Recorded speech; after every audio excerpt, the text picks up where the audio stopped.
Hi friends, welcome to our channel Winners Club. మనం ఈరోజు పేపర్లో వచ్చిన ఇంపార్టెంట్ కరెంట్ అఫైర్స్ చూద్దాం. టుడే ఫస్ట్ టాపిక్, 4 గంటల్లోపే శంషాబాద్ టు విశాఖపట్నం సూర్యాపేట మీదుగా semi high speed rail corridor, గంటకు 220 కిలోమీటర్స్ వేగంతో ప్రయాణం, ఖరారైన కొత్త రైలు మార్గం అలైన్మెంట్. ఈ మార్గం మొత్తం 12 స్టేషన్లు, విశాఖ, సూర్యాపేట, కర్నూలు మధ్య మరో కారిడార్. వివరాల్లోకి వెళ్తే, తెలుగు రాష్ట్రాల్లోని ప్రధాన నగరాల మధ్య రైలు ప్రయాణ సమయాన్ని గణనీయంగా తగ్గించే ప్రాజెక్టు ప్రణాళిక కీలక దశకు చేరుకుంది. శంషాబాద్, విశాఖపట్నంలోని దువ్వాడ మధ్య semi high speed rail corridor alignment ఖరారైంది. సూర్యాపేట, విజయవాడ మీదుగా ఈ మార్గాన్ని ప్రతిపాదించారు. ఇక్కడ పిక్చర్లో క్లియర్గా రైల్ కారిడార్లను కూడా చూడవచ్చు. నెక్స్ట్ వన్ మోస్ట్ ఇంపార్టెంట్, జనవరి 13 నుంచి ఖోఖో ప్రపంచ కప్. భారత్ వేదిక జనవరి 13న ఖోఖో ప్రపంచ కప్ ప్రారంభం కానుంది. ఢిల్లీలోని ఇందిరాగాంధీ అంతర్జాతీయ స్టేడియంలో జరిగే ఈ మెగా ఈవెంట్లో 24 దేశాలు పోటీ పడనున్నాయి. పురుషులు, మహిళల విభాగంలో పోటీలు జరగనున్నాయి. ఖోఖో స్థానిక క్రీడా స్థాయి నుంచి ఖండాంతరాలకు చేరిందనడానికి ఈ ప్రపంచ కప్పే ఉదాహరణ. ఈ క్రీడా వ్యాప్తిలో భారతే ప్రధాన పాత్ర అని భారత ఖోఖో సమాఖ్య అధ్యక్షుడు సుధాంశు మిత్తల్ చెప్పాడు.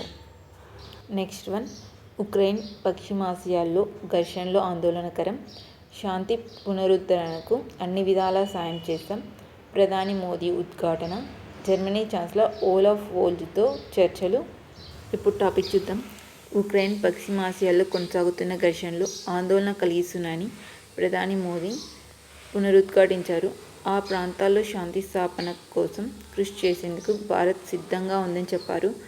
భారత్, జర్మనీ 7వ అంతర్ప్రభుత్వ సంప్రదింపుల్లో భాగంగా ఆ దేశ ఛాన్సలర్ ఓలాఫ్ స్కోల్జ్తో మోదీ ఢిల్లీలో శుక్రవారం భేటీ అయ్యారు. పలు ద్వైపాక్షిక, ప్రాంతీయ, అంతర్జాతీయ అంశాలపై చర్చించారు. ఉక్రెయిన్ సంక్షోభానికి రాజకీయ పరిష్కారం కనుగొనేందుకు చొరవ చూపాలంటూ మోదీని స్కోల్జ్ కోరారు. ఈ నేపథ్యంలో చర్చల అనంతరం మోదీ మాట్లాడుతూ, ఉక్రెయిన్ పశ్చిమాసియాల్లో ఘర్షణలు అటు జర్మనీకి, ఇటు భారత్కు ఆందోళన కలిగిస్తున్నాయన్నారు. యుద్ధాలతో సమస్యలు పరిష్కారం కావని ఢిల్లీ ఎప్పటికప్పుడు ఉద్ఘాటిస్తూనే ఉంది. శాంతి పునరుద్ధరణ కోసం అన్ని విధాలా సాయం చేసేందుకు భారత్ సిద్ధమని పేర్కొన్నారు.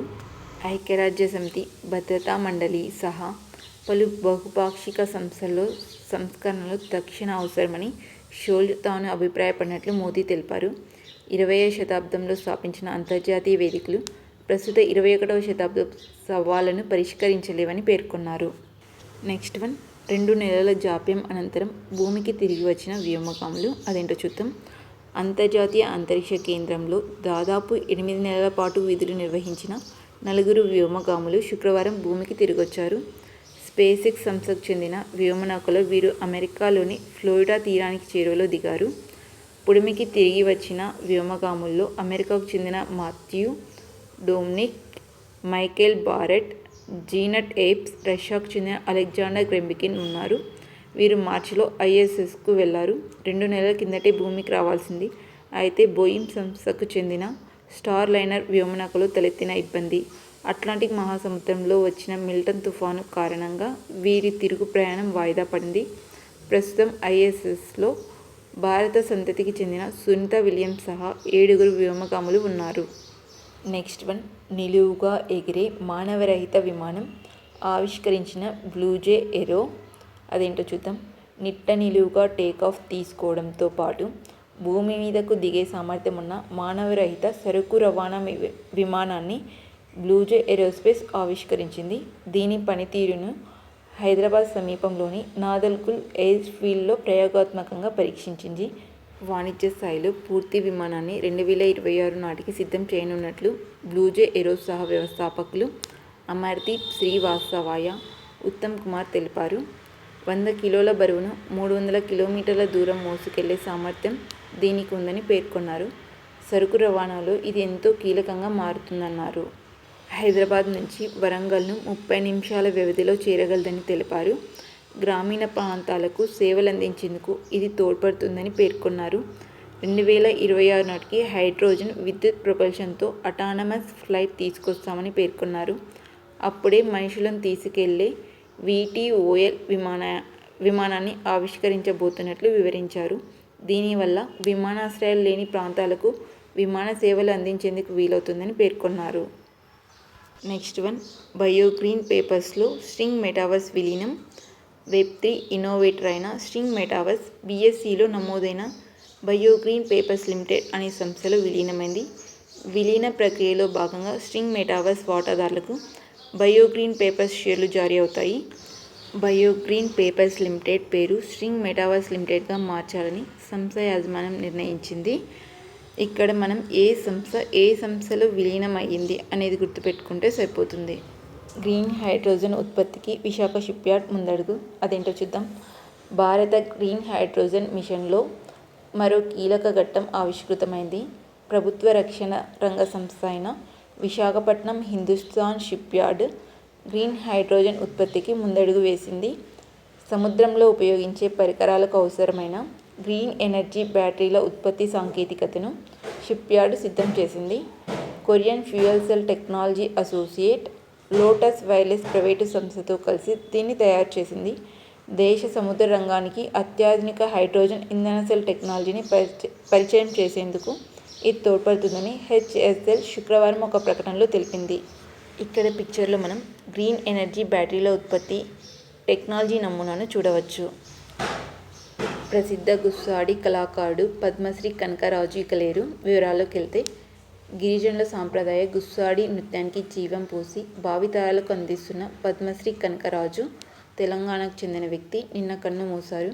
గుస్సాడికి కనకరాజు చేస్తున్న సేవలను గుర్తించిన కేంద్ర ప్రభుత్వం 2021 నవంబర్ 9న ఆయనకు పద్మశ్రీ ప్రకటించి అప్పటి రాష్ట్రపతి రామ్నాథ్ కోవింద్ చేతుల మీదుగా ప్రదానం చేశారు. నెక్స్ట్ వన్, ప్లాస్టిక్తో అండ కణాల నాణ్యతపై ప్రభావం ఉంటుందంటున్నారు అమెరికాలోని హార్వర్డ్ విశ్వవిద్యాలయ శాస్త్రవేత్తలు. అదేంటో చూద్దాం. ప్లాస్టిక్లో కనిపించే థాలేట్ అనే పదార్థం అండ కణాల్లోని DNAకు నష్టం కలిగించే అవకాశం ఉందని అమెరికాలోని హార్వర్డ్ విశ్వవిద్యాలయ శాస్త్రవేత్తలు తేల్చారు. ఇది DNA పోగులను విచ్ఛిన్నం చేస్తుందని, తద్వారా క్రోమోజోముల సంఖ్యను మార్చేస్తుందని వారు తెలిపారు. ఫలితంగా అండ కణాల నాణ్యత దెబ్బతింటుందన్నారు. బెంజైల్ బులైట్ థాలేట్ అనే ఈ పదార్థం వల్ల ప్లాస్టిక్ ఎటు పడితే అటు వంగేలా తయారవుతుంది. ఆహార పదార్థాలకు వాడే ప్యాకేజింగ్, చిన్నారుల బొమ్మలు తదితరాల్లో ఇది ఉంటుంది. ఈ పదార్థ ప్రభావాన్ని అర్థం చేసుకోవడానికి శాస్త్రవేత్తలు ఏలిక పాములను ఎంచుకున్నారు. థాలేట్ను జీర్ణం చేసుకునే విషయంలో ఈ జీవికి మానవులకి మధ్య సారూప్యతలు ఉండటమే ఇందుకు కారణం.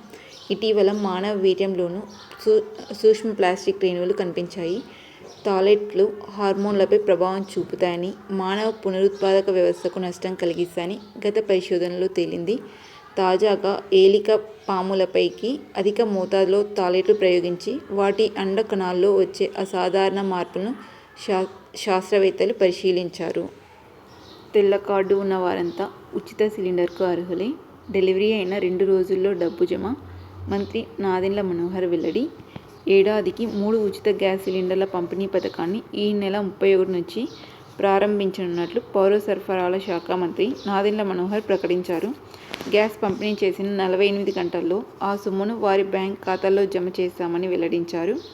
ఈ నెల 29 నుంచి బుకింగ్స్ ప్రారంభిస్తామని పేర్కొన్నారు. ఈ నెల 31 నుంచి మార్చి నెలాఖరులోగా ఒక దఫా సిలిండర్ పొందవచ్చు. 2025 ఏప్రిల్ 1 నుంచి ప్రతి 4 నెలలకు ఒక సిలిండర్ను అందజేస్తామని రాష్ట్ర ప్రభుత్వం వెల్లడించింది. ఇవి ఫ్రెండ్స్ ఈరోజు ఇంపార్టెంట్ టాపిక్స్. మిస్ అయిన టాపిక్స్ ఏవైనా ఉంటే టుమారో నేర్చుకుందాం. నా వీడియో మీకు యూస్ఫుల్ అనిపిస్తే like, share and subscribe our channel to reach more competitive aspirants. Thank you.